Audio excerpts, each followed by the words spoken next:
નમસ્કાર. વેબિનારમાં જોડાયેલ દરેકનું સ્વાગત છે. આજે ગિરનારી મંડળનો 831મો વેબિનાર છે. વક્તા છે જૂનાગઢના શ્રી દિનેશભાઈ બી ખાંટ સાહેબ, જેઓ આપણને આજે મધમાખી ઉછેર અને મધની ઉપયોગિતા ભાગ 2 એપીકલ્ચર એન્ડ યુટિલિટી ઓફ હની, મધમાખી ઉછેર અને મધમાખી ઉછેર બાદ એના મધની જે ઉપયોગિતા છે એના વિશે વક્તવ્ય આપશે ખાંટ સાહેબ. ખાંટ સાહેબનો પરિચય આ મુજબ છે, ટૂંકમાં પરિચય. બીએસસી કેમિસ્ટ્રી તેમણે કરેલ છે. ડિપ્લોમા યોગ એન્ડ નેચરોપેથી આયુર્વેદમાં જામનગર યુનિવર્સિટી, ગુજરાત આયુર્વેદ યુનિવર્સિટી જામનગર ખાતે કરેલ છે. તેઓ રિસર્ચ આસિસ્ટન્ટ તરીકે રિટાયર થયેલ છે ને એટલે 1980થી 1985 સુધી તેઓ ટેકનિકલ એડવાઇઝર તરીકે કાર્યરત કર્યા. Project reporter, technical adviser, oil industries, metal industries, plastic industries, chemical industries, food industries, agriculture industries, આ બધી ઇન્ડસ્ટ્રીમાં તેઓ કાર્યરત રહ્યા અને તેઓ ક્વોલિટી કંટ્રોલર કે ફોર્મ્યુલેશનમાં તેમણે આખું કે એડવાઇઝર તરીકે કાર્યરત થયા અને 1998માં તેમણે મધ ઉછેરની ટ્રેનિંગ પણ લીધેલી છે એપીકલ્ચર માટે. શારદાગ્રામ માંગરોળમાં મધમાખી જે ઉછેર છે એની પેટીઓને એની બધી તાલીમ લીધેલી છે. તેઓ 1985થી 2015 સુધી રિસર્ચ આસિસ્ટન્ટ તરીકે ગુજરાત આયુર્વેદ યુનિવર્સિટી જામનગર ખાતે કાર્યરત રહે.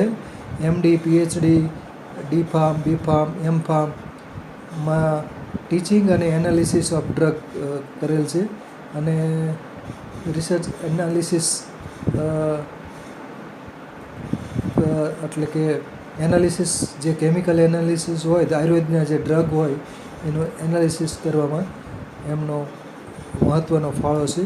એટલે ઘણા બધા વિદ્યાર્થીઓને જે આયુર્વેદના અભ્યાસોને સારું એવું માર્ગદર્શન આપેલ છે. ગિરનારી મંડળમાં 50થી વધારે વેબિનારમાં વક્તવ્ય આપેલ છે અને ગીતાજી ગિરનારી મંડળ ચાલે છે તેમાં પણ એમણે ગીતાજી ઉપર પણ કેટલાક વેબિનાર લીધેલ છે. તો આ તો શ્રી દિનેશભાઈ બી ખાંટ સાહેબનો ટૂંકમાં પરિચય. શ્રી દિનેશભાઈ બી ખાંટ સાહેબને વિનંતી કે તેઓ પોતાનું વક્તવ્ય હવે શરૂ કરી શકે છે. નમસ્કાર સાહેબ. જય ધન્વંતરી.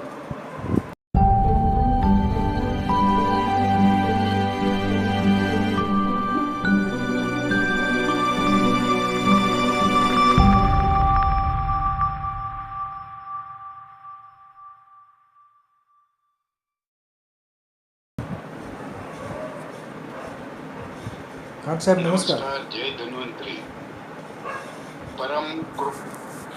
નમસ્કાર. આવે છે અવાજ? હા, આવે છે. પરમ કૃપાળુ પરમાત્મા, માતૃદેવો ભવ, પિતૃદેવો ભવ, ગુરુદેવો ભવને પ્રણામ તથા ગિરનારી મંડળના સભ્યો, મિત્રો અને સહઅધ્યાયીઓને નમસ્કાર. આજે ગિરનારી મંડળનો 831મો વેબિનાર છે. આ વેબિનારમાં હું દિનેશ બી ખાંટ ચાલો સુખને અવસર આપીએ એ અંતર્ગત આયુર્વેદ અને આરોગ્યનો સમન્વય ભાગ 61માં આજે મધમાખી ઉછેર અને મધની ઉપયોગિતા ભાગ 2 વિશે હું મારું વક્તવ્ય શરૂ કરું છું.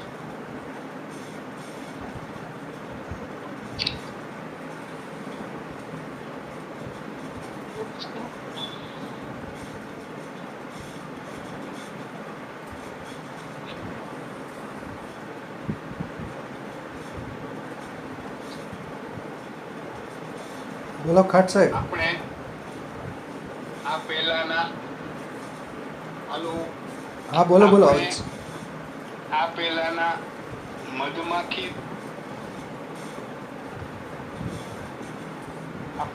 પહેલાના મધમાખી ઉછેર અને મધની ઉપયોગિતા ભાગ 1 માં મધમાખી વિશે ઊંડાણપૂર્વક ચર્ચા કરેલ. આજે આપણે ભાગ 2 માં મધ વિશે વિશેષ ચર્ચા કરીશું. માનવ સંસ્કૃતિનો ઇતિહાસ જેટલો જૂનો છે તેના કરતાં પણ વધારે જૂનો ઇતિહાસ પૃથ્વી ઉપરનો જીવજંતુઓનો છે.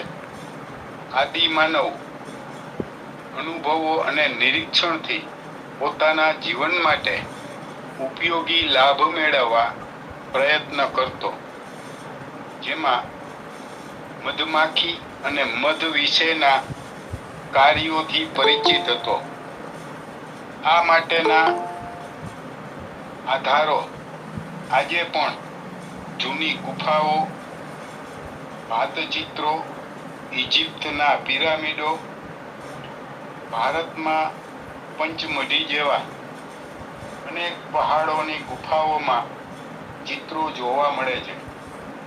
ભારતમાં મધમાખીનું પ્રમાણ ઘણું બધું છે. ભારત ખેતી પ્રધાન દેશ છે.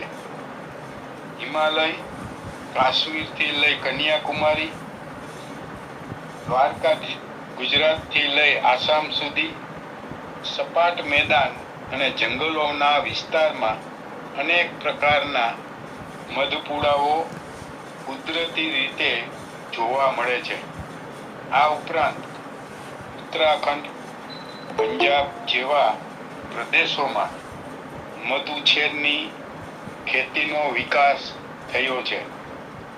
આ મધુપાલન માટે ભારતની ઘણી બધી કૃષિ યુનિવર્સિટી ઉપરાંત ગ્રામોદ્યોગ, સહકારી સંસ્થાઓ મધ ઉછેર માટે ટ્રેનિંગ અને તેના કાર્યક્રમો તથા વિવિધ આયોજનો કરે છે.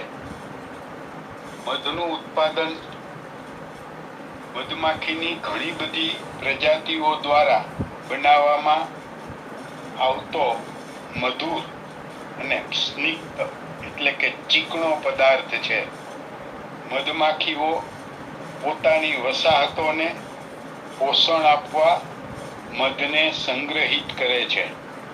મધમાખીઓ વિવિધ જાતના ફૂલોમાંથી રસ ચૂસીને પોતાના જઠરમાં ઉત્સેચકો દ્વારા પ્રક્રિયા કરી સુક્રોઝ એટલે કે ખાંડ, શર્કરાનું ગ્લુકોઝ અને ફ્રુક્ટોઝમાં પરિવર્તન કરે છે.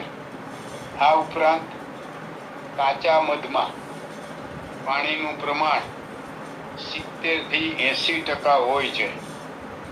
એ પાણીને મધમાખી પોતાની પાંખો દ્વારા દૂર કરે છે અને પક્વ મધ એટલે કે તૈયાર થયેલા મધમાં પાણીનું પ્રમાણ 15 થી 18% હોય છે. આ પાણીનું પ્રમાણ ઘટવાથી મધને બગડતું અટકાવી શકાય છે.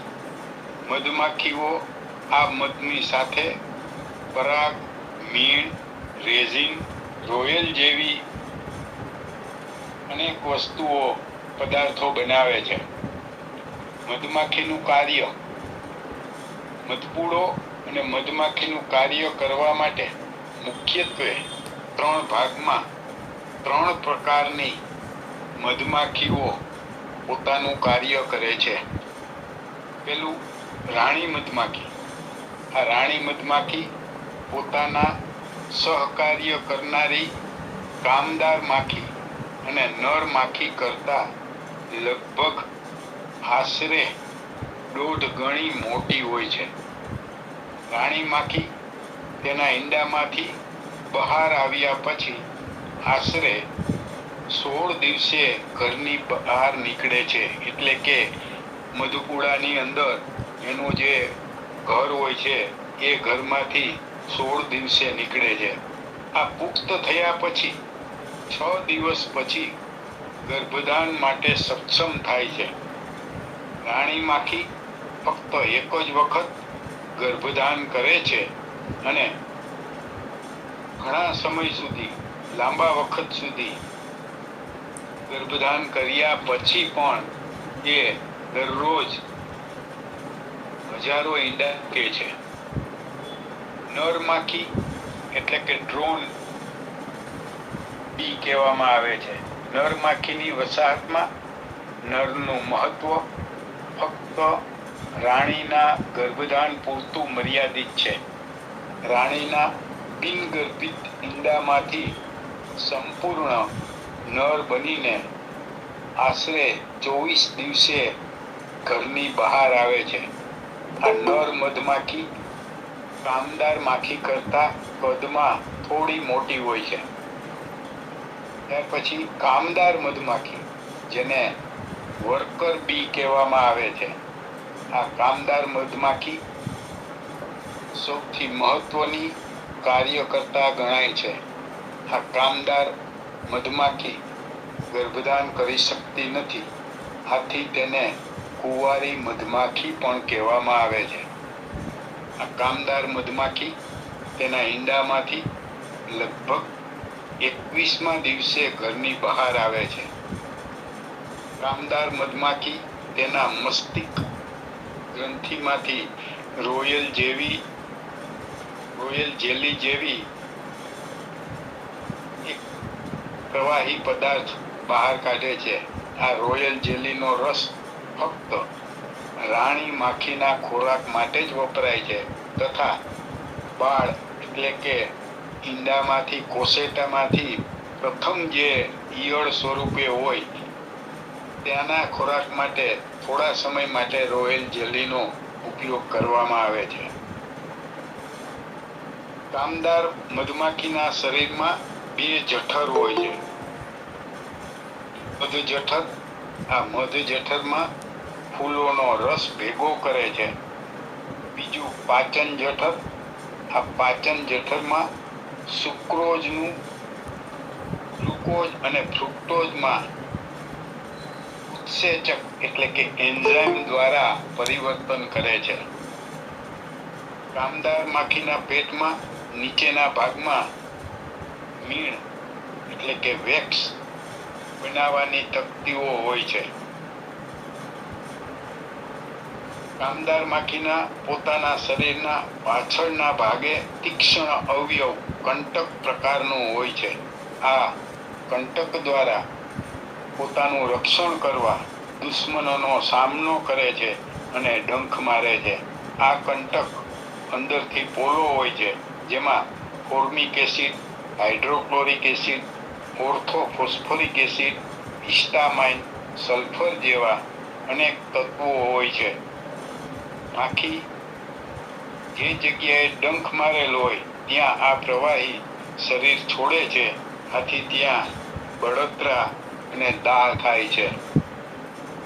કામદાર માખીઓએ પોતાના વિસ્તારમાં વનસ્પતિ ફૂલોનો વિસ્તાર શોધવો, ફૂલોનો રસ મધપૂડા સુધી પહોંચાડવો, મધ બનાવવાની પ્રક્રિયા કરવી, મધપૂડાનું રક્ષણ કરવું, રાણી મધમાખીનો ખોરાક બનાવવો, તેની સેવા ચાકરી કરવી અને તેનું રક્ષણ કરવું જેવા અનેક કાર્યો કામદાર મધમાખી કરે છે.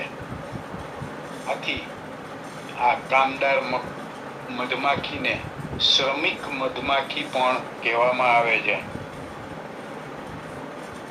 આ કામદાર મધમાખી ઉપરાંત એની સંપ સહકારની વહેંચણી, તેના કાર્ય માટે વફાદારી, સાફ સફાઈ એ અગત્યની, સમજવા જેવી અને સ્વીકારવા જેવી બાબત છે. મધમાખીનું મધ બનાવવા માટે અદ્ભુત કાર્ય મધમાખીઓ કરે છે.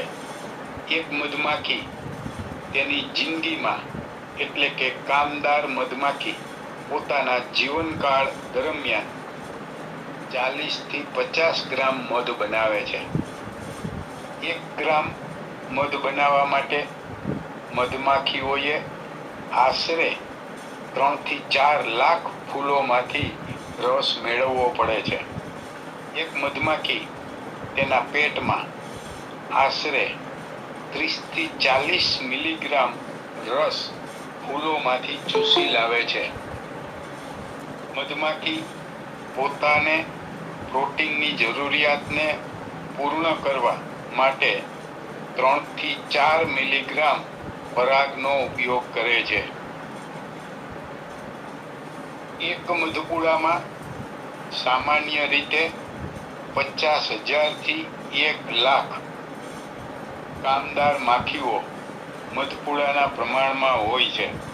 રાણી મધમાખી એકવાર સમાગમ કર્યા પછી દરરોજ 1 થી 2,000 ઈંડા મૂકે છે.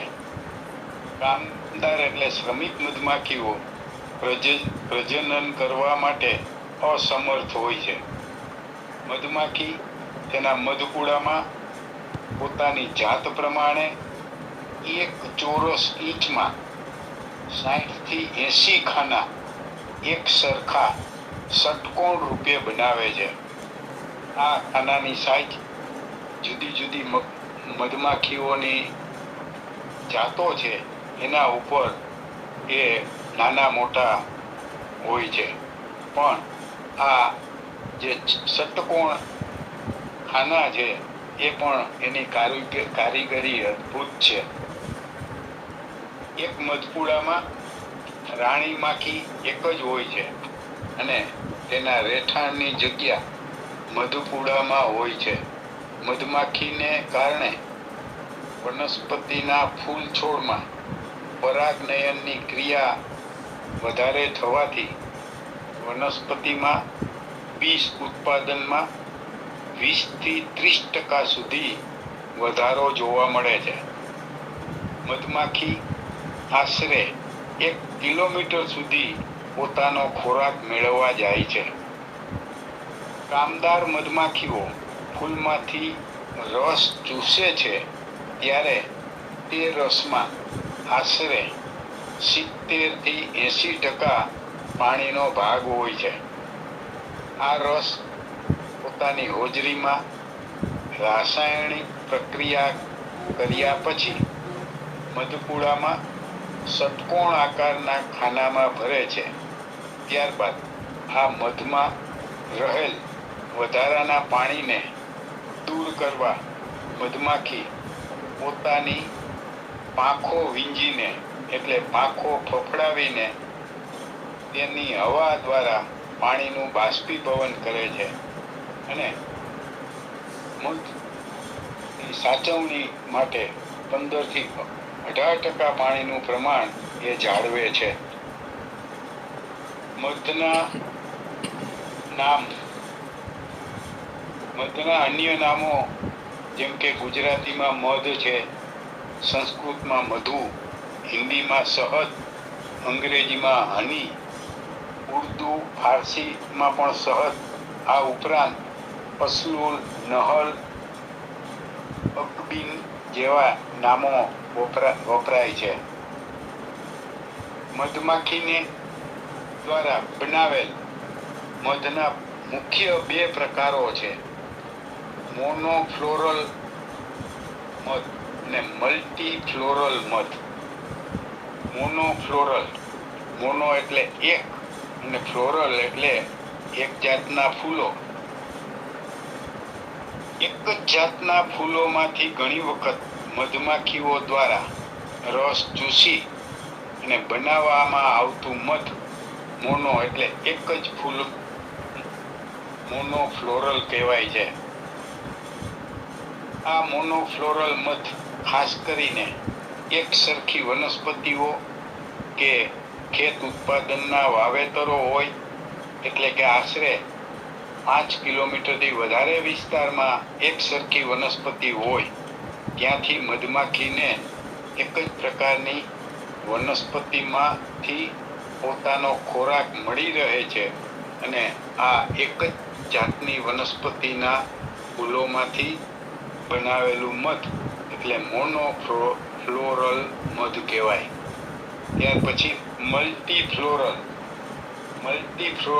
એટલે મલ્ટી એટલે વધારે, એક કરતા વધારે વિવિધ જાતના ફૂલોના રસમાંથી બનાવવામાં આવતું મધ મલ્ટી ફ્લોરલ મધ કહેવાય છે.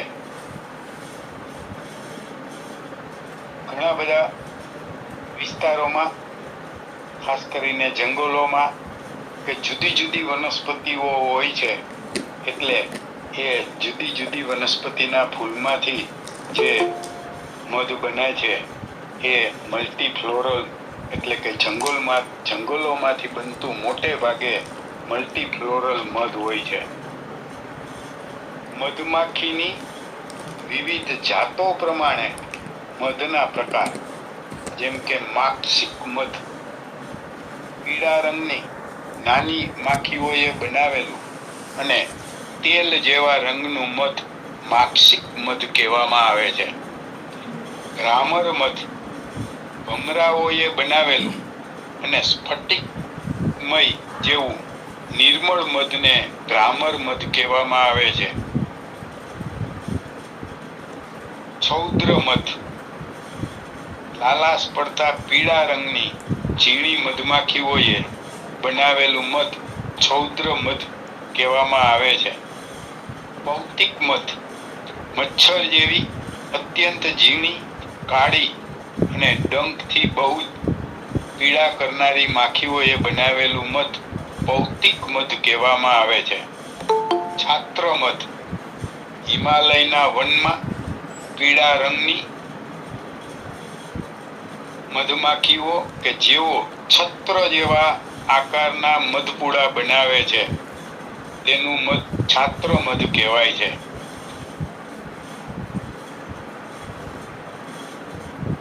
આધર્ય મધ, ભમરા જેવી અને તીક્ષ્ણ મુખોવાળી પીળી માખીઓએ બનાવેલું મધ આધર્ય મધ કહેવાય છે. ઔદદાલિક મધ, રાફડામાં રહેનારી પીંગળા રંગના ઝીણા કીડાઓ જે પીળા રંગનું મધ બનાવે છે તે મધ ઔદદાલિક મધ કહેવાય છે. દાલ મધ, પુષ્પોમાંથી રસ ઝરીને પાંદડા ઉપર પડે અને તે વાતાવરણમાં ગરમી અને તડકો આવતા એમાં પાણી ઉડી જાય અને મધ જેવું ઘટ થઈ અને પાંદડા ઉપર જ જામી જાય તેવા રસને દાલ મધ કહેવામાં આવે છે. ત્યારબાદ વનસ્પતિના નામો પ્રમાણે જુદા જુદા મધ, જેમ કે બાવળનું મધ લાલાશ પડતું પીળા રંગનું હોય છે. બાવળનું મધ કફનું શમન કરનાર તેમજ વજન વધારનાર છે. અજમાનું મધ લાલાશ પડતું હોય છે. આ મધ વાયુ અને કફનું શમન કરે છે. નીલગિરીનું મધ પીળાશ પડતું હોય છે. આ મધ વાત વ્યાધિના દર્દો માટે લાભદાયી છે.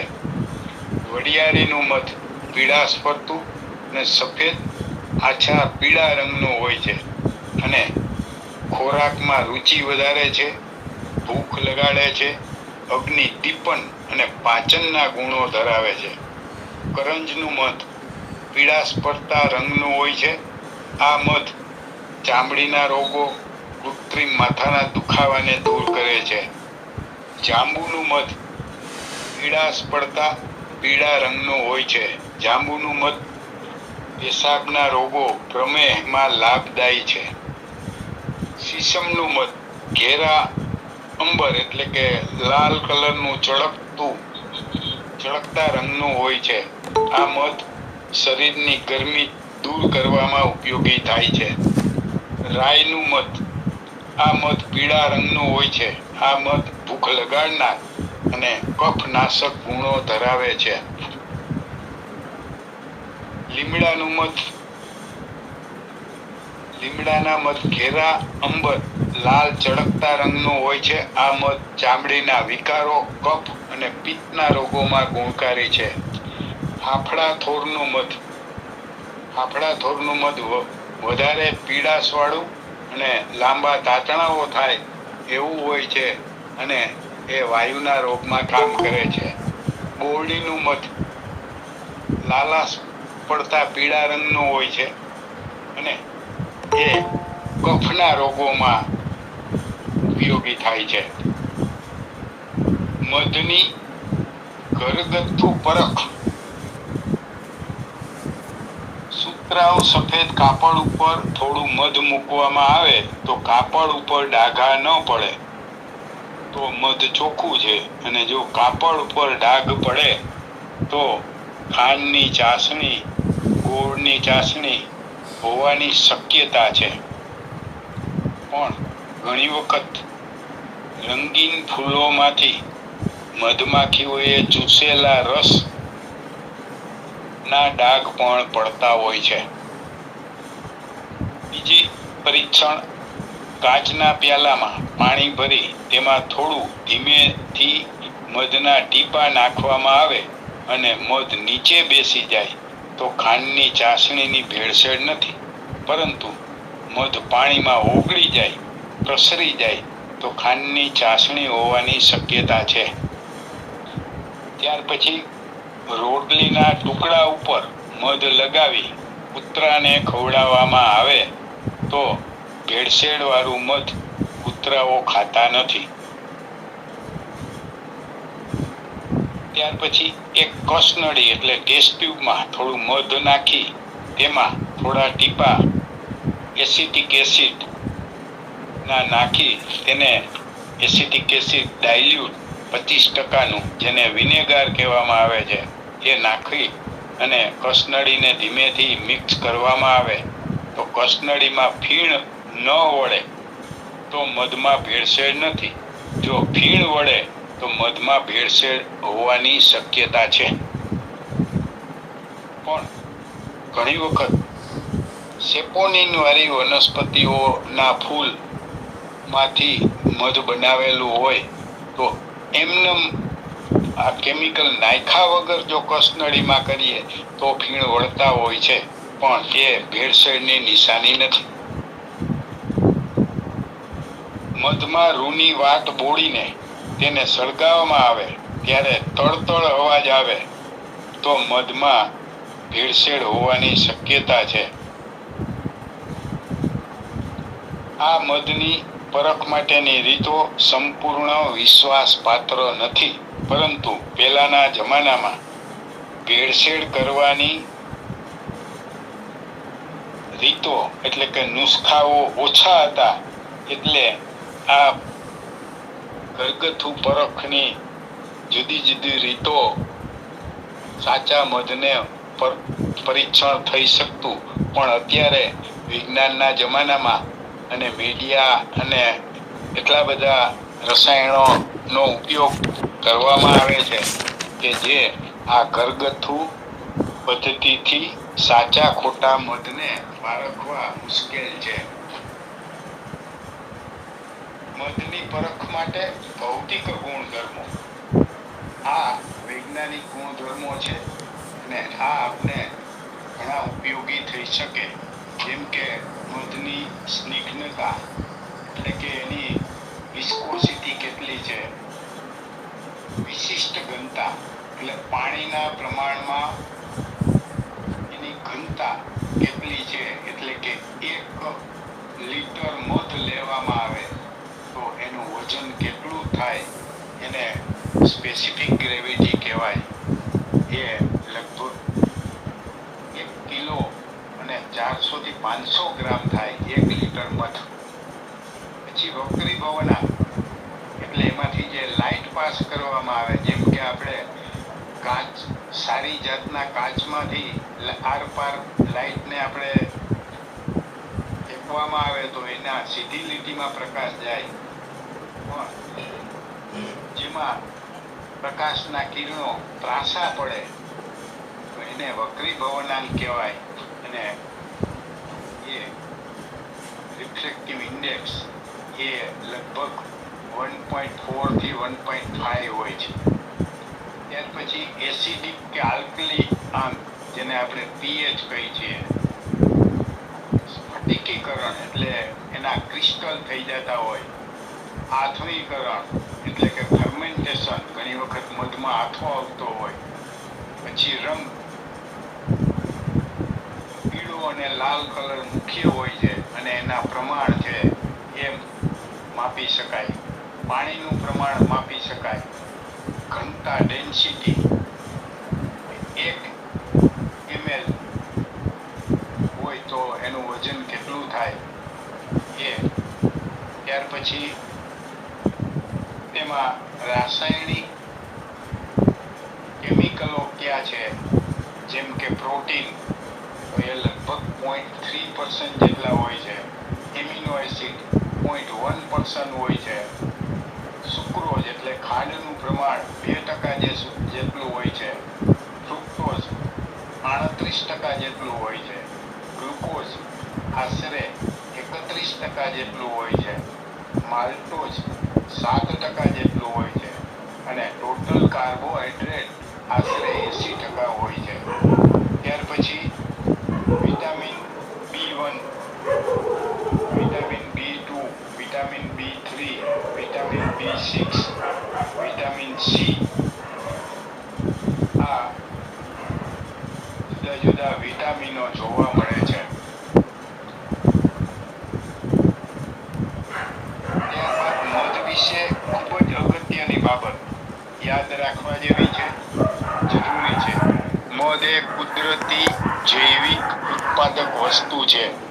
મધ એ અનેક પ્રકારની વનસ્પતિ અને અનેક પ્રકારની મધમાખીઓ દ્વારા બને છે. આથી જુદા જુદા મધમાં તેમાં રહેલા તત્વો, રાસાયણિકની ઓળખ અને તેનું પ્રમાણ જાણવા માટે અનેક પ્રકારના સાધનો, જેમ કે સ્પેક્ટ્રોફોટોમીટર, HPLC, માઇક્રોસ્કોપ, રિફ્રેક્ટોમીટર, સ્પેસિફિક ગ્રેવિટી જેવા સાધનોનો ઉપયોગ કરવામાં આવે છે. મધની વિવિધતાને કારણે જુદી જુદી જાતના એક કરતાં વધારે રસાયણોની ભેળસેળ જોવા મળે છે. બજારમાં ઘણી વખત વનસ્પતિના મધ જોવા મળે છે. આ વનસ્પતિના મધની પરખ માટે જે તે વનસ્પતિના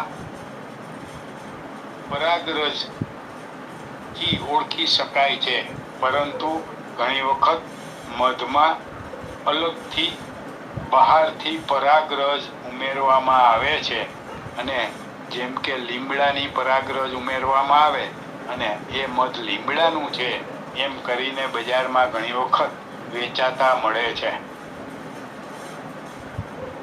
મધની અંદર સૌથી વધારે ભેળસેળ પાણીનું પ્રમાણ વધારવામાં આવે છે. જેમ કે મધની અંદર 15 થી 18% હોય, એની અંદર 20 કે 25% કરે તો એની ચીકાશમાં સાદી રીતે જોવાથી પડતો નથી. એટલે સૌથી વધારે ભેળસેળ આ થાય છે કે જે ઇઝીલી અવેલેબલ છે, અને બીજું એ ભેળસેળ કરવા માટે કોઈ પ્રમાણ નથી. ત્યાર પછી લિક્વિડ સુગર એટલે લિક્વિડ ગ્લુકોઝ ને બજારમાં મળે છે, કે જે આ દવાઓમાં સિરપ તરીકે વપરાય છે. એની ઘણી વખત ભેળસેળ કરવામાં આવે છે. મધના ઉપયોગો એના ગુણ પ્રમાણે જુદા જુદા ઉપયોગ. મધનો ઉપયોગ આહાર દ્રવ્યો સાથે કરવામાં આવે છે, જેમ કે મીઠાઈઓ, રોટલી, બ્રેડ, પેપરમીન્ટ, ચોકલેટ, અને ઘણા બધા ખાદ્ય પદાર્થોમાં મધના ટેસ્ટ તરીકે એનો ઉપયોગ કરવામાં આવે છે. બેકરી ઉદ્યોગમાં કરવામાં આવે છે વધારે. મધનો ઉપયોગ એન્ટીઓક્સિડન્ટ ગુણ ધરાવે છે. માનવ શરીરમાં ચયાપચય, શરીરમાં બાયોકેમિકલની જે પ્રક્રિયા છે, જેમ કે લિપિડ્સ, પ્રોટીન, તેલ, ચરબીયુક્ત જેવા અનેક ઘટકોની પ્રક્રિયામાં વપરાતા ઉત્સેચકો, મુક્ત તત્વોની પ્રક્રિયામાં એન્ટીઓક્સિડન્ટ તરીકે મધ ઉપયોગી છે. મધનો ઉપયોગ એન્ટીમાઇક્રોબાયલ ગુણ ધરાવે છે. માનવ શરીરમાં સૂક્ષ્મ સજીવો કે જે સહેલાઈથી જોઈ ન શકાય તેવા સૂક્ષ્મ જીવાણુઓ કે જે ઘણા બધા રોગોનું કારણ બને તેવા વિવિધ જાતના રોગો સામે રક્ષણ આપે છે. મધનો ઉપયોગ એન્ટીબેક્ટેરિયલ તરીકે કરવામાં આવે છે અને ગુણ ધરાવે છે. માનવ શરીરમાં વિવિધ જાતના જીવાણુ, બેક્ટેરિયા, ફૂગ, વાયરસથી થતા રોગની સામે રક્ષણ આપે છે. મધનો ઉપયોગ એન્ટીબાયોટિક ગુણ ધરાવે છે. બેક્ટેરિયા અને સૂક્ષ્મ જીવોથી થતા ચેપની સામે રક્ષણ તેમજ જીવાણુઓ શરીરમાં નાશ કરવાના ગુણો ધરાવે છે. આ ઉપરાંત ખાંસી, ઉધરસના રોગોમાં ઉપયોગી થાય છે, જેમાં હળદર અને મધ, આદુનો રસ અને મધ, સીતોપલાદી ચૂર્ણ અને મધ, શરદીમાં ત્રિકટુ અને મધ, આવા આયુર્વેદમાં અનેક પ્રકારના મધના ઉપયોગો વર્ણવેલ છે. મધનો આરોગ્ય માટે ઉપયોગ. મધનું વજન ઘટાડવામાં ઉપયોગ કરવામાં આવે છે. નરણા કોઠે મધ અને લીંબુના રસ સાથે પીવાથી શરીરની ચરબી ઘટે છે. પીપરમીન્ટ કે ચોકલેટને બદલે મધ ચાટવાથી તાજગી અને સ્ફૂર્તિ લાગે છે. કફના શમન માટે મધ સાથે હળદર, સૂંઠ, આદુ, ત્રિકટુ જેવા અનેક દ્રવ્યો સાથે લેવામાં આવે છે અને તેનું ચાટણ કરવામાં આવે છે. હાડકાં અને સ્નાયુઓના બંધારણ માટે ઉપયોગી છે. બાળકોને યાદશક્તિ વધારવા મધનો ઉપયોગ થાય છે. હૃદયની કાર્યક્ષમતા જાળવવા માટે મધનો ઉપયોગ થાય છે. ચહેરા અને ચામડીની સુંદરતા માટે મધ મસાજ કરવામાં આવે છે અને ચામડી મુલાયમ બને છે. મોઢા ઉપર થતા ખીલ મટાડવા મધ અને હળદરનો લેપ કરવામાં આવે છે. તેમજ નાની ફૂલીઓ થતી હોય તો મધ અને હળદર લગાડવામાં આવે છે. મધ શીતળ અને મધુર છે. મધ રક્તપિત્ત અને કફનો નાશ કરનાર છે. મધ જઠરાગ્નિને પ્રદીપ્ત કરનાર છે. મધ ચામડીના વર્ણને સુધારે છે. મધ વધારે પ્રમાણમાં લેવામાં આવે તો મળને સૂકવી કબજિયાત વધારે છે. અમુક ઝેરી વનસ્પતિના મધ અજીર્ણ કરે છે અને આરોગ્યને નુકસાન કરે છે તથા તેની એલર્જી થવાની પણ શક્યતા છે. અસ્થમા, શ્વાસ, ઉધરસ, ગળામાં બળતરા જેવા રોગોમાં આયુર્વેદિક દવાઓમાં અનુપાન તરીકે મધનો ખૂબ જ ઉપયોગ કરવામાં આવે છે. મધ પહેલાના જમાનામાં ઘા અને દાજવા ઉપર મધ ચોપડવામાં આવતું હતું અને ઘા જલ્દી રૂજાઈ જતા હતા. મધ ચિંતા, યાદશક્તિ અને વિચારવાયુ જેવા રોગોમાં ઉપયોગી થાય છે. મધનું ધાર્મિક મહત્વ. પ્રાચીન ગ્રીક ધર્મમાં દેવતાઓના ખોરાક રૂપે મધને અમૃત કહેવામાં આવે છે. હિબ્રુ બાઇબલમાં મધનું વર્ણન છે. ઇજિપ્તમાં મધનો ઉપયોગ પ્રાચીન કાળથી પિરામિડમાં શબને સાચવવા માટે ઉપયોગ કરવામાં આવતો હતો.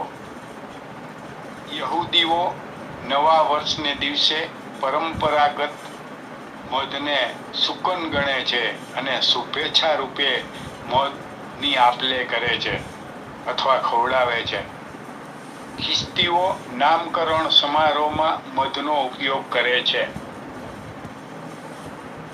કુરાનમાં સૂરા ને અનહલ એટલે કે મધમાખીઓ થાય છે અને મધને મહત્વપૂર્ણ પૌષ્ટિક કહે છે.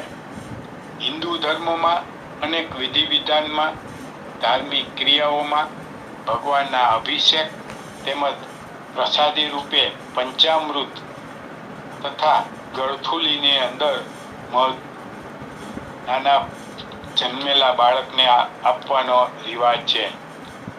હિન્દુ ધર્મમાં પૂજા પાઠ, વિવિધ વિધિ વિધાનમાં તેમજ પ્રસાદી રૂપે પંચામૃત અવશ્ય હોય છે. બૌદ્ધ ધર્મમાં ભાદરવા માસની પૂર્ણિમાને દિવસે મધુ પૂર્ણિકા તરીકે ઉજવે છે અને બૌદ્ધ સાધુઓ આમ જનતાને, એના ભક્તોને પ્રસાદી રૂપે મધ આપે છે.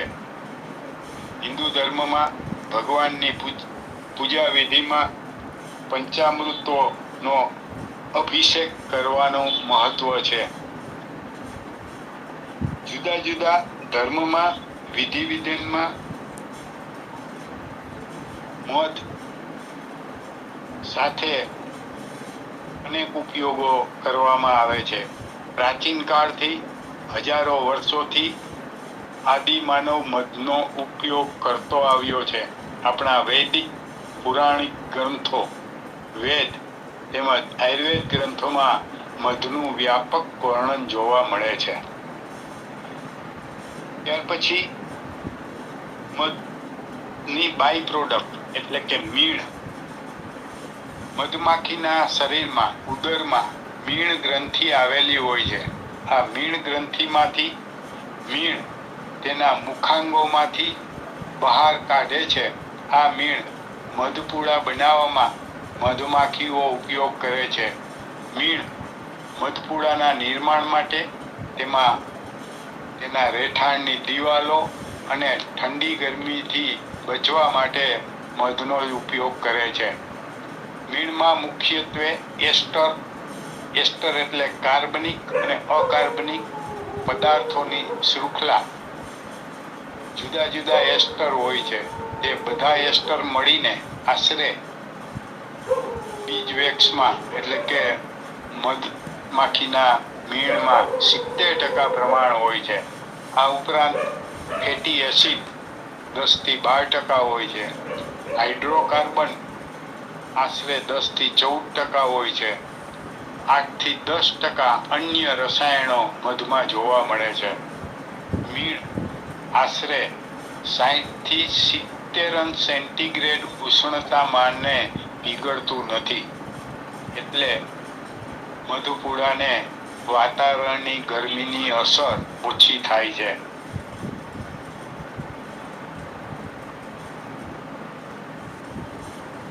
મીણબત્તી બનાવવા જુદા જુદા રંગના બાઇન્ડર, સ્ટેબિલાઇઝરમાં મધનો ઉપયોગ થાય છે.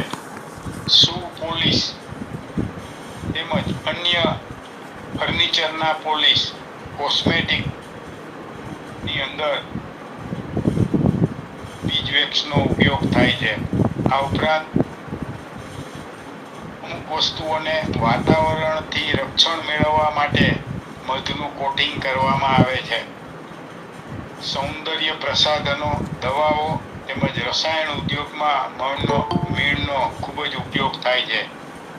બામ, વેસેલિન, લિપ, હેન્ડ, આઈ શેડ, વાળ માટેના રસાયણોમાં પણ મીણનો ઉપયોગ થાય છે. કાપડ, દોરા, જૂતાની દોરી, પતંગના દોરામાં મીણનું પડ ચડાવવામાં આવે છે. ત્યાર પછી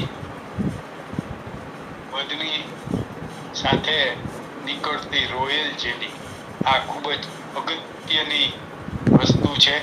રોયલ જેલી એ મધમાખીઓમાંથી સ્ત્રાવ થતો પદાર્થ છે. રોયલ જેલી નાની ઈયળો અને પુખ્ત રાણીના ખોરાક માટે જ વપરાય છે.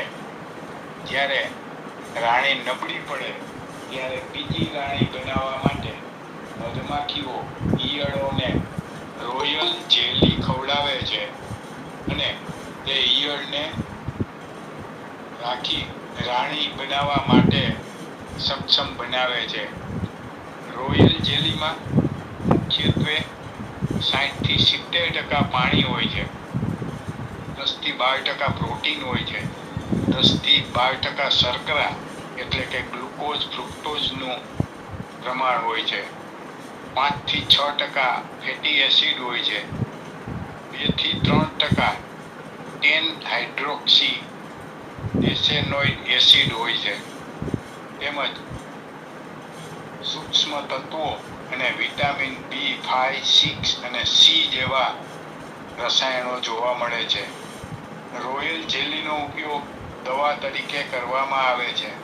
રોયલ જેલી મનુષ્યોમાં એલર્જીક ક્રિયાઓ બને છે, જેમાં સીડસ, અસ્થમા, શ્વાસ જેવા તેમજ ચામડીના રોગોની એલર્જી થવાની શક્યતા છે. આથી સામાન્ય ઉપયોગ કરતા પહેલા સાવચેતી રાખવી જરૂરી છે. મધમાખીનું ઝેર, જેને બી વેનમ કહેવામાં આવે છે. મધમાખી પોતાના રક્ષણ માટે બીજાને ડંખ મારે છે ત્યારે તે ડંખમાં ઝેરી તત્વો હોય છે. આ ઝેરી તત્વો ડંખ મારે ત્યારે બળતરા કરે છે અને સોજો આવે છે, તેમજ ખંજવાળ અને દુખાવો થાય છે. ઘણી વખત જંગલી મોટી મધમાખીઓના ડંખમાં ઝેરનું પ્રમાણ વધારે હોય છે અથવા એક કરતા વધારે મધમાખીઓ કરડવાથી મૃત્યુ થાય છે. આ ખૂબ જ ઝેરી મધમાખીના કરડવાથી તેની સારવાર માટે મધમાખીના ઝેરમાંથી બી વેનમ નામની દવા બનાવવામાં આવે છે. ત્યાર પછી પ્રોપોલિસ મીણ જેવો જ ગુણધર્મ છે, પણ આ પ્રોપોલિસ અમુક મધમાખીઓ જ ભેગું કરે છે અને આ કેમિકલ તરીકે વપરાય છે. મધમાખીએ ભેગી કરેલી પરાગરસ, જેને બી પોલન કહેવામાં આવે છે. મધમાખીઓ એક ફૂલ ઉપરથી બીજા ફૂલ ઉપર બેસે છે ત્યારે આ પ્રક્રિયા વારંવાર થવાથી મધમાખીઓએ ફૂલથી ચૂસેલા રસ, તેની લાળ, તેની સાથે પરાગરજ ચોંટી જાય છે. આ પરાગરજનું પ્રમાણ વધારે હોય તેવી પરાગરજને બી પોલન કહેવામાં આવે છે અને આ બી પોલનનો ઉપયોગ દવા, ઔષધિ તરીકે કરવામાં આવે છે. આમ મધ આહાર દ્રવ્ય કરતા ઔષધિ ગુણ ખૂબ જ છે. આયુર્વેદની ઘણી બધી ઔષધિઓ સાથે મધનું અનુપાન ખૂબ જ મહત્વ છે. હું અહીં મારા વક્તવ્યને વિરામ આપું છું. હવે આપણે મધ વિશે પ્રશ્નોની ચર્ચા કરીશું. ત્યારબાદ વધારે માહિતીની આપ-લે કરવા એકબીજા વધારે ચર્ચાઓ કરશું. જય ધન્વંતરી, જય યોગેશ્વર. જય ધન્વંતરી, જય ધન્વંતરી. ખૂબ ખૂબ આભાર શ્રી દિનેશભાઈ ખાંટ સાહેબનો. કેટલાક પ્રશ્નો હું બધા વતી કરું છું. ખાંટ સાહેબ ટૂંકમાં જવાબ આપજો, લાંબો જવાબ નહીં આપતા. પ્રશ્નોની તો વધુ પ્રશ્નો લઈ શકાશે. ટૂંકમાં જ જવાબ આપજો. મધુ પ્રમેયમાં લઈ શકાય? કઈ વાંધો નહીં. મધુ પ્રમેયમાં લઈ શકાય?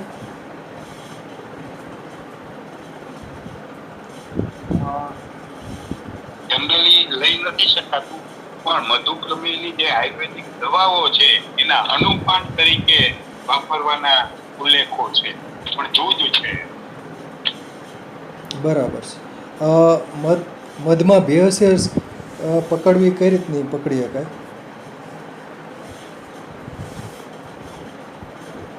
જે મેં કીધું ઘરગથ્થુ છે, પણ અત્યારે આ કેમિકલ ઉદ્યોગની અંદર એટલા બધા ભેળસેળ એવી રીતે કરે છે જેમ કે મધ ઉપર આપણી કેન્દ્ર સરકારે પણ વર્ષોથી સંશોધન કાર્ય જાળવી રાખ્યું છે, પણ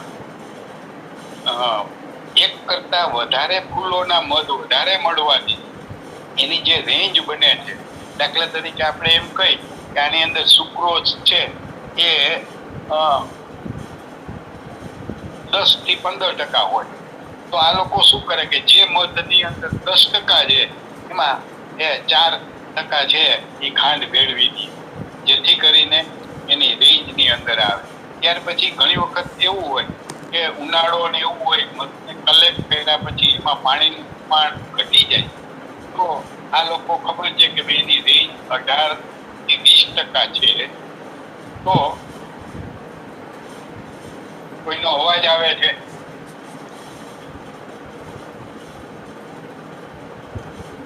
બરાબર છે, સરસ. હવે પાણી ભેળવતા હોય છે. બરાબર, ઓકે ઓકે. ટૂંકમાં જવાબ આપજો.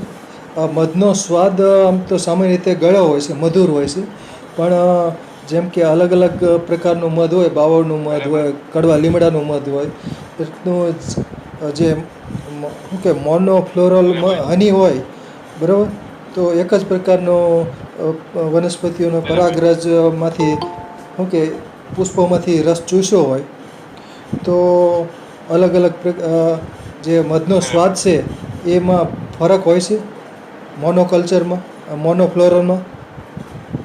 એટલે એમાં એવું છે કે એટલે મધમાંથી જે ફૂલમાંથી રસ ચૂસે છે ત્યારે એની અંદર રંગ અને સ્વાદના કેમિકલો હોય છે. જેમ કે આપણે જુદા જુદા ફૂલ લઈ તો એના સ્વાદ અલગ છે, તો એના રસને કારણે છે, એનો કલર છે એ એના કેમિકલને કારણે છે. તો એ બે વસ્તુ ભેગી આવતી હોય તો એના હિસાબે એ કલર ને સ્વાદ છે બદલતા હોય છે. બરાબર છે. સામાન્ય રીતે તો વૃક્ષો ઉપર ને જંગલમાં પણ મધ જોવા મળતું હોય છે, ઘણા બધા વૃક્ષો ઉપર જોવા મળે છે. તો અને મધમાખી ઉછેર અને ખેતી વિશે શું સંબંધ છે?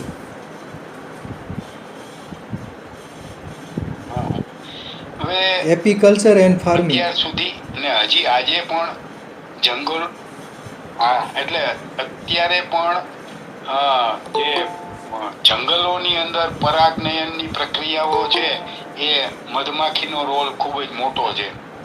બીજું કે જ્યાં મધમાખીઓ ઉછેર કુદરતી રીતે હોય છે ત્યાં પણ, જેમ કે આપણે મધપેટીઓનું ચલણ ગુજરાતની અંદર સૌરાષ્ટ્રમાં બહુ ઓછું છે, કે જ્યાં થોડાક વિસ્તારમાં મળે તો ત્યાં પરાગનયન છે કુદરતી રીતે હવાથી ને થતું હોય. અને અહીંયા 1990 ની આસપાસ ખૂબ જ પ્રચાર અને પ્રસાર હતો અને મધની ઉછેરની ટ્રેનિંગો આપતા હતા, પણ અહીંયા સીઝન વાઇઝ ઉત્પાદન બદલતું હોય છે. એક બીજું કે ચોમાસામાં 100% વાવેતર હોય, શિયાળાની અંદર એ 40% થઈ જાય અને ઉનાળામાં 10% થઈ જાય, એટલે મધ પેટીઓ માટે આ મધ ઉછેરવા માટે પ્રોબ્લેમ એટલે અહીંયા વ્યાપ્ત થયો નથી. બીજું કે જ્યાં છે, દાખલા તરીકે હરિયાણા, પંજાબ ને હિમાચલ પ્રદેશમાં પુષ્કળ છે, પણ ત્યાં એનો બીજો બેનિફિટ એ છે કે જ્યાં જંગલો અને પહાડોનું પ્રમાણ એટલું બધું છે કે વાવેતર ના હોય તો એ આજુબાજુના પહાડ ને ખીણોમાંથી મળી રહે છે, એટલે મધની પેટીઓ માટે એ બીજી જગ્યાએ બદલવી કે એવો પ્રોબ્લેમ નથી થતો, એટલે વિકાસ પામ્યો છે. બરાબર છે. આ મધમાખી આમ તો અલગ અલગ મધમાખી હોય છે, મધમાખીના અલગ અલગ પ્રકારો છે. મધમાખી કરડે ત્યારે શું કરવું જોઈએ? એની ઉપચાર શું કરવા જોઈએ? મધમાખી ધારો કે કરડે કોઈને, એમાં એવું છે, સૌથી બેસ્ટ રસ્તો એ છે કે મધમાખી જ્યારે કરડે છે ત્યારે એનો જે ડંખ છે એ એમાંથી છૂટી જાય છે અને આપણી ચામડીમાં એ ઘૂસી જાય છે. એટલે બેસ્ટ એ છે કે મધમાખી કરડે ત્યારે જો ડંખ કાઢી લેવામાં આવે તો એ કેમિકલ છે એ ડંખની અંદર રેલું હોય એ અંદર ઓછું ઉતરે અને થાય છે. બીજું કે જ્યારે એક જ જણા આપણે હોય અને આપણી પીઠ પાછળ કે ક્યાંક લાગ્યું હોય કે જ્યાં આપણે ડંખ જોઈ ન શકીએ ત્યાં સુધી કાઢી પણ ન શકાય, તો કાળી માટી છે, ગાયનું છાણ છે, એ લગાવી શકાય. બરાબર છે. એક મધપૂડો અથવા તો તમે ઘણી વખત એની અંદર છે આલ્કલી, દાખલા તરીકે ખાવાના સોડા કે હોય ઈ આમ ટપકું મૂકી દ્યો તો પણ ચાલે. બરાબર, સરસ સરસ. કારણ કે એટલે અંદર ફોર્મિક એસિડ હોય તો આલ્કલીને હિસાબે એ કેમિકલ ન્યુટ્રલ થઈ જાય. બરાબર, સરસ સરસ. એક મધપૂડો કેટલું મધ આપી શકે છે મેક્સિમમ? એની વેરાયટી ઉપર છે, પણ જનરલી આપણે અહીંયા સૌરાષ્ટ્રમાં ને જે મધ થાય છે એ એની એક સિઝનની અંદર 2 થી 3 કિલો મધ આપતું હોય છે. આપણે મધપુડા નાના હોય છે, મેક્સિમમ મને લાગે ફૂટ એક ના કે હોય છે. પણ જુદી જુદી મધમાખીઓ છે અને વાઇલ્ડમાં એને 12 મહિના હોય તો એનો વિકાસ કરે છે. અહીંયા મધમાખીને ખબર છે કે આ સિઝન વાઇઝ છે એટલે એ પોતાનો વિસ્તાર ઓછો કરે છે અને મધપૂડો નાનો બનાવે છે. બરાબર છે. બીજું આ 20 કિલો સુધીના મધ ના વર્ણનો જોવા મળે છે. બરાબર, સરસ. કામદાર જે મધમાખીઓ છે, કામદાર મધમાખીઓ, વર્કર બીટ્સ, તો એ સંદેશાની આપલે કઈ રીતની કરે છે? Very good. સંદેશાની બે આપલે રીતે કરે છે. એક તો એની અંદર હા એક તો એની અંદર લોહ તત્વ એના બોડીમાં હોય છે અને ઈ મેગ્નેટિક ફિલ્ડ છે, ગુરુત્વાકર્ષણનું, ઈ પોતે અનુભવી શકે છે. બીજું કે મધમાખીઓ સવારે મેક્સિમમ 8 થી 11 સુધી જ જોવા મળે છે, આમ તો 9 થી 11, અને સાંજે એ 3 થી 5 સુધી જ મળે છે. સૂર્ય મધ્ય હોય ત્યારે નથી, એટલા માટે કે સૂર્યને ધ્યાનમાં રાખી એ બહાર જાય છે અને પાછું એને ધ્યાનમાં રાખી અને પોતાના ઘરમાં આવે છે. ત્રીજું કે જેમ કે મધમાખી છે એ સર્વે કર્યા પછી મધ કલેક્શન કરવા વાળા ડિપાર્ટમેન્ટ બીજું હોય, બીજી મધમાખી હોય, તો પોતે પોતાના ડાન્સ કરે છે. ક્લોકવાઇઝ કરે, એન્ટી ક્લોકવાઇઝ કરે, 90 એંગલ કરે, 180 ડિગ્રી કરે, અને ઇંગ્લિશનો આઠડો જે આપણે આરટીઓમાં ફેરવીએ એવી રીતે એના જુદા જુદા ડાન્સ છે એના ઉપરથી એ દિશા અને ડિસ્ટન્સ અને સૂર્યને ધ્યાનમાં રાખી આ સંદેશા વ્યવહાર એને ચાલે છે. બરાબર, સરસ. બીજું આ જે મધપૂડાના જે મીણ હોય એની ઉપયોગોમાં ખાસ કરીને અલગ અલગ કરતા હોય છે ઉપયોગ. જેમ કે વાઢિયામાં તરીકે વાઢિયાનો મલમ બનાવે તો બીજ વેક્સ વાપરતા હોય છે, તો એના બીજા ઉપયોગો જણાવો તો. લો ટોપ છે લગભગ. હા, આમ તો આપણે એટલા માટે એની ડિટેલ નથી કરી. આયુર્વેદના જેટલા બધા મલમ છે અને જેની અંદર તેલ પડે છે તો એને મલમ એટલે સ્નિગ્ધ એટલે કે ઓઇન્ટમેન્ટ જેવું બનાવવા માટે બેઝ તરીકે એમાં બીજ વેક્સ નાખે છે. અત્યારે બીજ વેક્સનો ઉપયોગ આયુર્વેદ અથવા તો બીજા કોઈ પણ ની અંદર ફક્ત ને ફક્ત 10% જ કરવામાં આવે છે.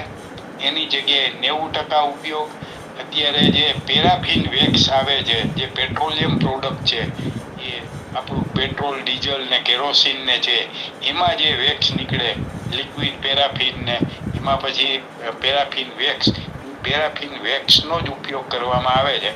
પણ પહેલાના જમાનામાં આ પેટ્રોલના કોઈ પ્રોડક્ટો નહોતી મળતી ત્યારે કરતા હતા. અત્યારે 90% વપરાશ બંધ થઈ ગયો છે. બરાબર, સરસ સરસ.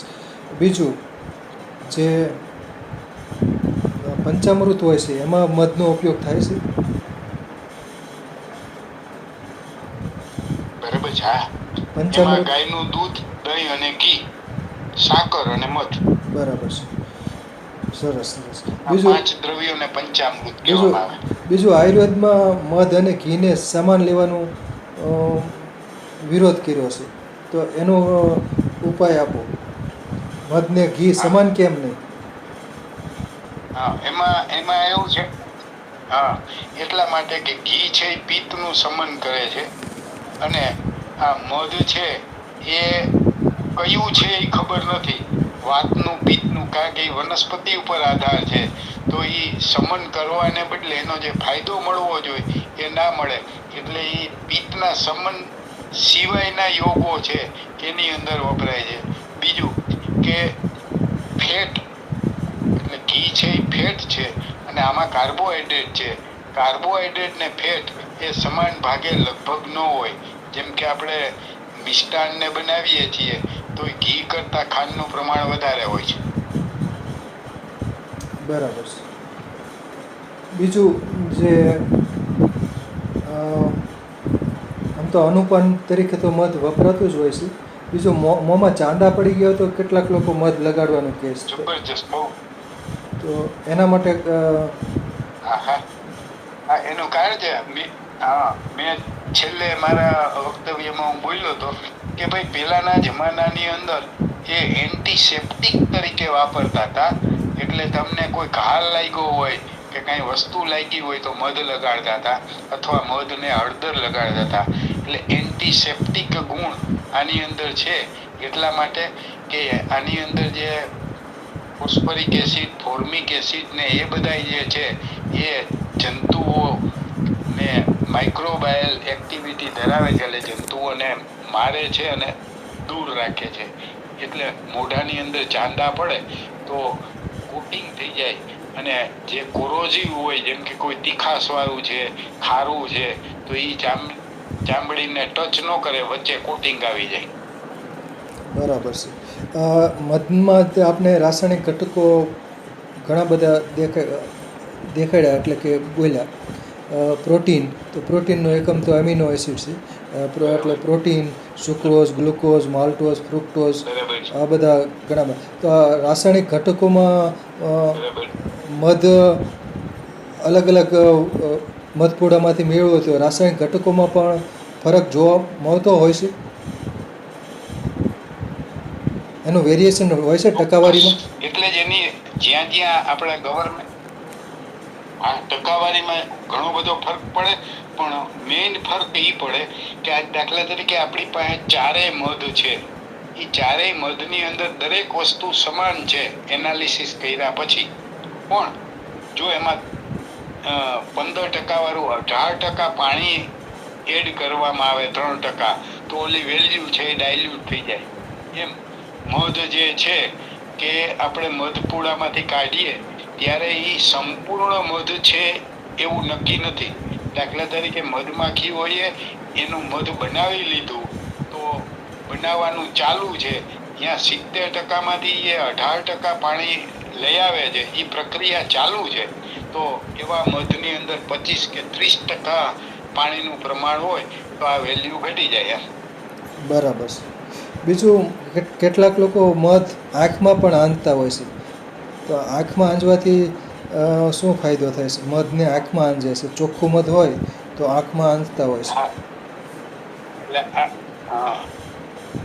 એટલે આપણે જે ખાસ કરીને એન્ટીસેપ્ટિક તરીકે જે આપણે ગુણ કીધું, તો અંદર માનો કે બીજો એક ફાયદો થશે કે તમને કઈ કણું પડ્યું હોય કે ઝીણી રજ કે હોય, તો આંખની જે કીકી પાસે ચિકાસ હોય એમાં એ ચોટી ગયું હોય, પણ જો મધ આંજવામાં આવે તો એ જે કચરો છે એ મધ સાથે ચોટી જાય અને મધ સાથે પાછો આંસુની સાથે નીકળી જાય.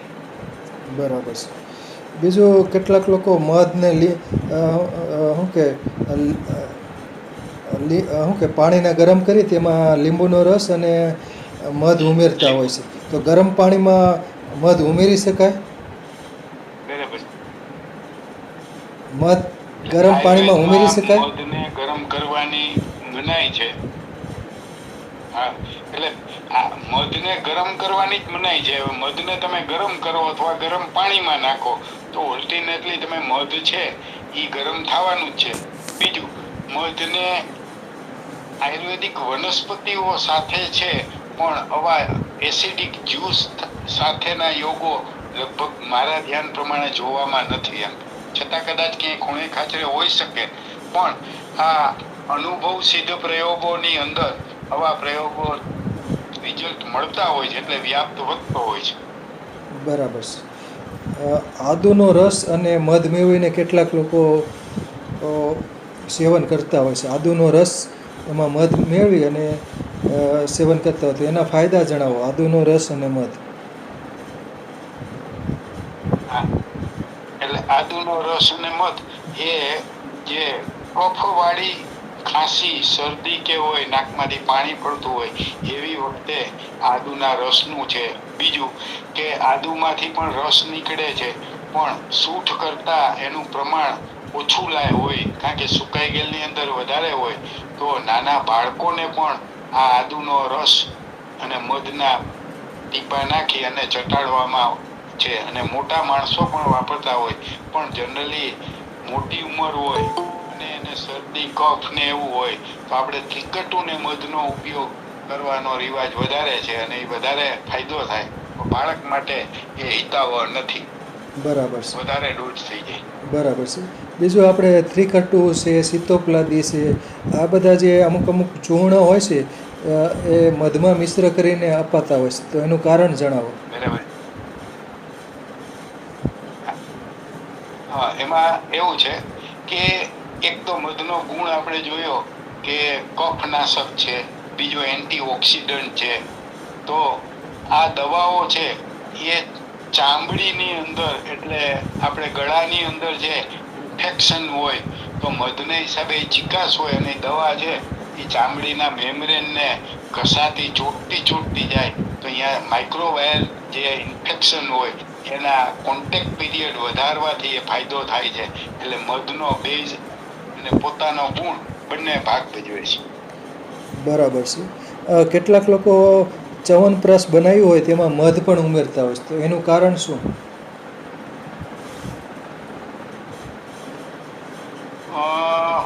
મધ નાખે છે, કોઈ સાકર નાખે છે, પણ મધ નાખવા માટેનો એક બીજો ફાયદો એ છે કે જો મધ યોગ્ય પ્રમાણમાં નાખવામાં આવે તો એની અંદર એન્ટીબેક્ટેરિયલ એક્ટિવિટી જે છે, એટલે કે એની અંદર કોઈ ફૂગ થાવી એક કારણ છે. બીજા ફૂગ થવાના તો બીજા ઘણા બધા કારણ છે.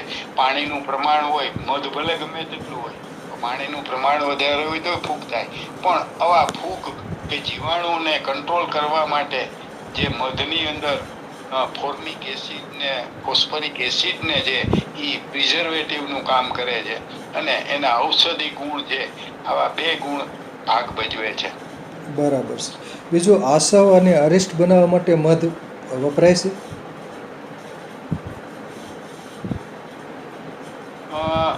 એકાદી બે જગ્યાએ મધના ઉલ્લેખો છે, પણ એ મધની અંદર ઓલરેડી ફ્રુક્ટોઝ અને ગ્લુકોઝ હોય છે, એટલે મધનો ઉપયોગ નથી. જ્યારે આપણે આસવ અને અરિષ્ટ હોય એમાં સુક્રોઝ એટલે ગોળ હોય તો પણ એમાં 50-60% સુક્રોઝ હોય છે, અને સાકર હોય તો એ સુક્રોઝનું ફર્મેન્ટેશન થી ફ્રુક્ટોઝ અને ગ્લુકોઝમાં કન્વર્ઝન કરવા માટેની પ્રક્રિયા આસવ અરસમાં મુખ્ય છે. પણ આની અંદર ઓલરેડી ગ્લુકોઝ અને ફ્રુક્ટોઝ હોય, એટલે મધના ઉપયોગોના યોગ આસવ અરિષ્ટમાં બહુ ઓછા છે. બરાબર છે. બીજું આહાર દ્રવ્ય તરીકે પણ મધનો ઉપયોગ થતો જ હોય છે. જેમ કે રોટલી ઉપર કોઈ લગાડીને, બ્રેડ ઉપર લગાડીને કે રીતનું જે મધનો ઉપયોગ કરતા હોય છે, તો મીઠાઈ બનાવવામાં મધ વાપરી શકાય? મારી દ્રષ્ટિએ હું એ ઉલ્લેખ કર્યો હતો કે મધ આહાર દ્રવ્ય તરીકે વાપરવું હિતાવહ નથી.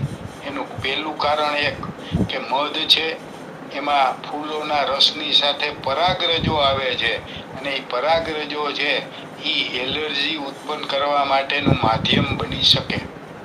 ઔષધ તરીકે હોય તો ઔષધ છે એ જીવાણુને મારવા અને આ ટાઈપના ઔષધો સાથે જ અનુપાન વધારે છે, એટલે આહાર તરીકે ખાવું એટલું બધું હિતાવહ નથી. એમ બરાબર છે. ક્યારેક ખાઈએ તો બરાબર છે, નિયમિત ઉપયોગ કરવો હિતાવહ નથી. બરાબર છે.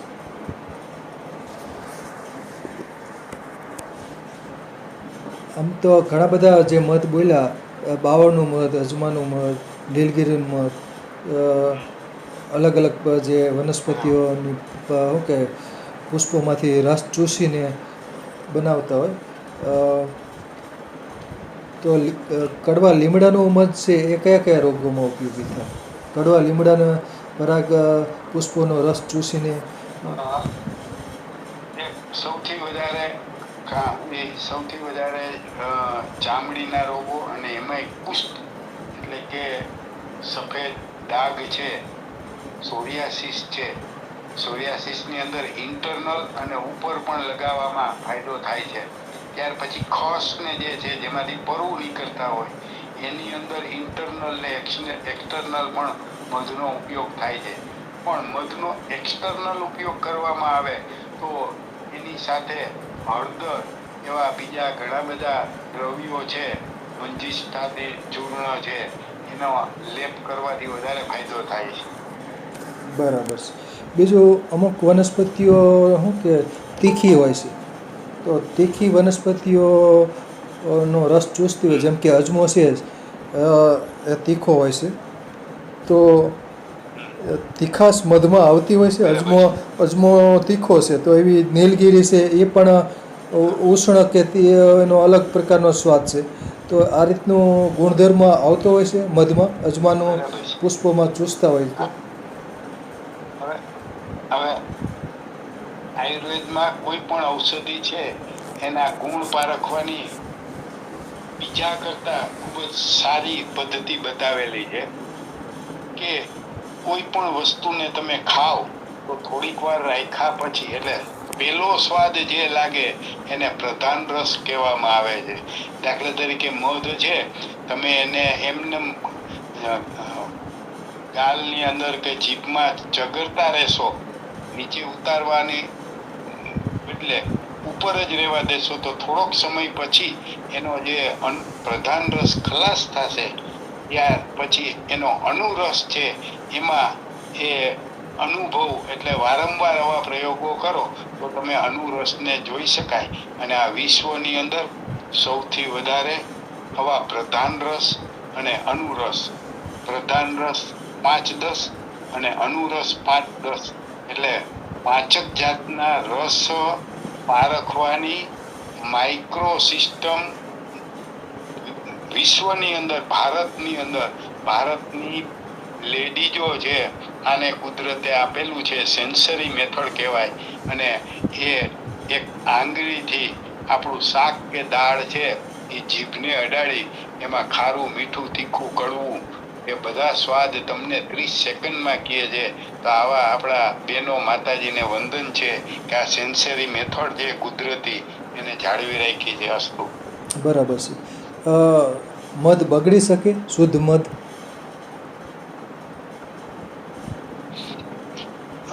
મધ બગડવાના બે કારણ છે કે જો વધારે પ્રમાણમાં એમાં પરાગરજ હોય તો એમાં માઇક્રોબાયલ જીવજંતુ હોય તો થાય. બીજું કે જો 18% થી વધારે પાણીનો ભાગ હોય તો થઈ શકે.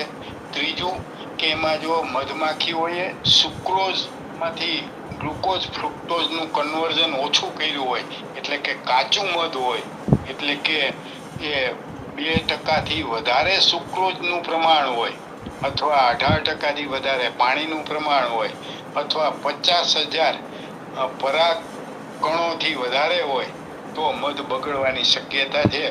પણ 99% મધ બગડતું નથી. બરાબર છે.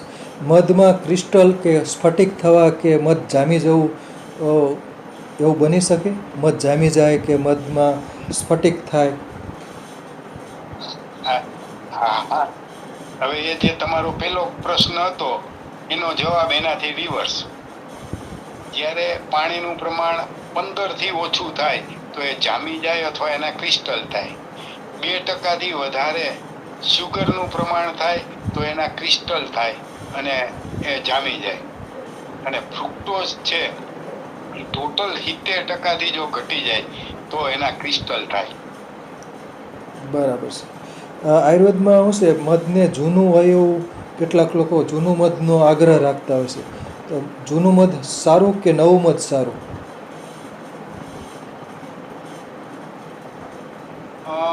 એમાં 2-3 કારણો છે કે જો મધને હાઇગ્રોસ્કોપિક છે, એટલે મધનો જેમ આપણે ઉનાળો આવે તો મધની અંદર પાણીનું પ્રમાણ ઉડી જાય, તો પાણીનું પ્રમાણ જો ઉડી જાય તો અંદરના જે કાંઈ વિટામિન છે, પ્રોટીન છે, એ કેમિકલનું પ્રમાણ 1 ml માં જે આપણે મળે એ વધારે મળતું હોય. બીજું કે અંદર જે પરાગરજ છે એમાંથી કન્વર્ઝન થઈ અથવા તો આ ગ્લુકોઝ અને ફ્રુક્ટોઝ છે એમાંથી કેમિકલના પરિવર્તન થઈ અને બીજા રસાયણો જે છે એ પરિવર્તન થતા હોય તો જૂનું મધ સારું છે, આવું આયુર્વેદમાં લખ્યું છે. બરાબર, સરસ સરસ. સરસ જવાબ આપ્યો મારા પ્રશ્નોના. બધા વતી મેં ઘણા બધા પ્રશ્નો લગભગ પૂછી લીધા છે.